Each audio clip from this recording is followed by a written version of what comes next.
Залкар жазуучу Чыңгыз Айтматовдун чыгармаларына арбалбаган бир да кыргыз окурманы болбосо керек.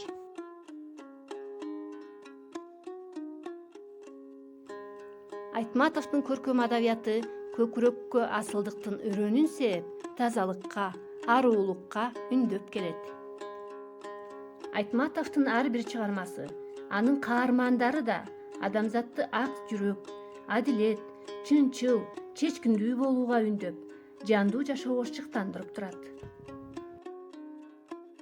Анын чыгармалары сыйкырдуу зор күчкө ээ.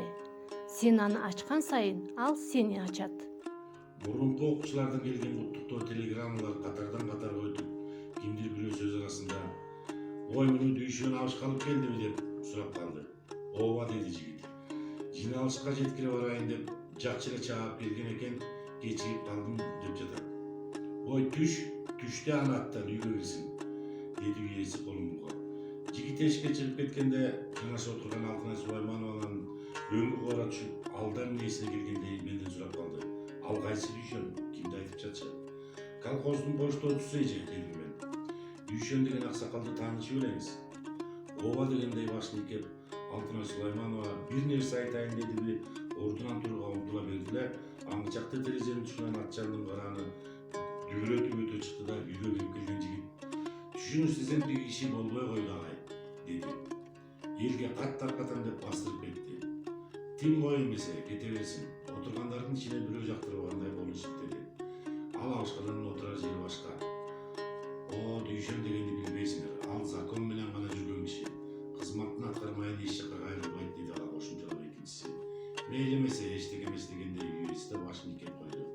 Аңча болбой төрдө отурган айыл арасында кадырман кишилердин бири вино коюлган чөйчөгүн колуна алып сөз баштап калды.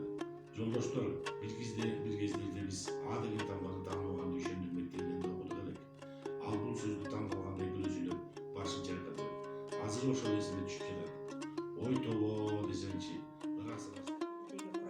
Ошол жылы орок тартып жүрүп Суаңкулга жолукпадымбы? Суаңкул таластын жогору жагынан жалданып келбеди беле? Азыр көзүмдү жумсам, Суаңкулдун ошондогусу элестелет. Жап-жаш 19-20-лардагы жигит. Өзү ичке көрүнгөнү менен колдору тарамыштуу, сом темирдей салмактуу эле. Жылаңа четине кийген таар бүрмөнү дайыма желбегей жамылып жүрчү. Жанаша жерден шарт орок тартып жүрсө, адамдын жүрөгү кубанат. Ар кандай ишти сулуу иштеген азаматтар болот эмеспи? Суаңкул ошондой болчу. Ал бат эле узап кетчү. Мен деле орокко белдүү элем. Ошентсем да артта калып калам. Суаңкул кайрылып келип менин тежеме түшкөндө ызалана турганмын. Сени бирөө жардам берсин деп чакырдыбы? Эччи де кийреңдебей, өзүм эле бүтүрөм десем күлүп коюп унчукпай иштей берчү. Эмне карданат болдум экен ошондо? Көрсө эркелеп жүргөн. Жолдошторунун атынан чуркап багып келаткан. Ошондо жалбырактардын арасынан бирдеме көзүнө жылт эткендей болду. Токтой калып карады, эчтеке көрө албады. Жөн эле көзүнө көрүнгөн кыяс кылып ак чуркады да бара түшүп кайра тартты. Келип каттан бактардын ортосунда тигилген жаш алма багын айландыра карады. Бул жаш неме башка бактарга караганда жалбырактары тегиз саргап көрүнөт. Күндүн нуруна кылган сары жалбырактар тунуп, таза жаркылдайт. Күкүрт чаап койсоң аны бак дүрт этчидей. Ошол калың барак сары жалбырактардын арасынан Изабек бир кызыл алма көрдү. Көрдү да суктана тамшанды. «Ой!» деп жиберди. Эки муштун чаап келген кошкул кызыл чоң алма.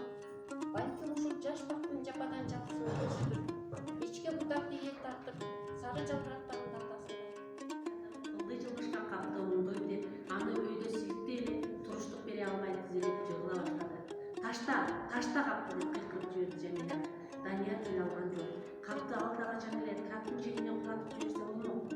Ал анда артта калды да коюп кетпес эле. Бирок көчөлөрдү көргөн Данияр аны кылбады. Жамилянын унутканда ал кайра шыбыркана калып илгери умтулду.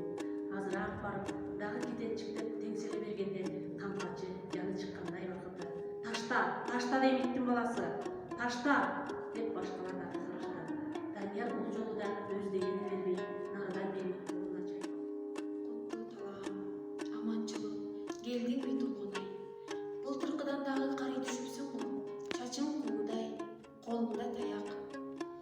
өтүп бара жатпайбы жереден?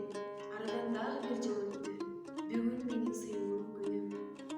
Билем, келериңди күтүп жаткан Толгонай. Бул жолу сен баланы да ээрчите келмек эмес белең? Ооба, бирок бул сапарда жалгыз келдим. Демек сен ага эч нерсе айткан эмес экенсиң да, Толгонай? Жок, айта албадым. Айтор эртеби кечби акыры бир күн алуугат да, Толгонай. Элдин арасында ооз бош бирөө жарым жок дейсиңби? Анын чын. Эртеби кечби акыры бир күнү билет. Аркы деркини түшүнө тургандай чоңоюп да калды өзү. Бирок мен үчүн ал дагы эле чалагайым бала сыяктанат. Корком, балалык кылып, өткөн кеткенди туура түшүнө албай, ичи сууп калабы деп аябайм. Анткени менен адам чындыкты бир күнү билиш керек да. Мен билген чындыкты, сырдашым, касиеттүү жер, сен билген чындык